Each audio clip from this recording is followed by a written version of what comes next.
Yan, lakad-lakad muna tayo. Dito tayo sa buko, mahangin kasi rito. Kaya yan, yung buko natin gula-gulanit. Lakad lang tayo rito sa malawak na libingan dito sa Taguig, dito sa BGC.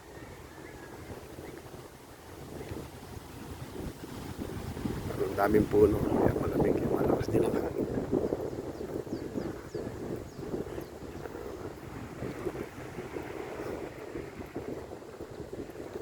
Matindi ang sikat eh, pero kahit matindi ang sikat ng araw is malamig ang hangin dito. Ganda nga mamasyal dito, ang dami nag-jogging dito sa umaga. Eh tayo, lakad-lakad na tayo.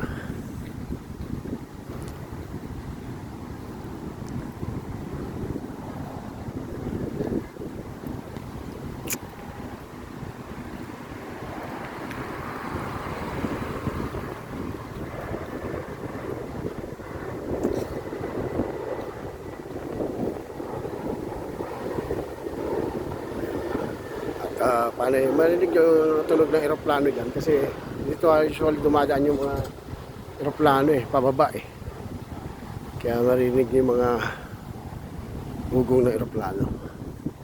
Kanina pa yan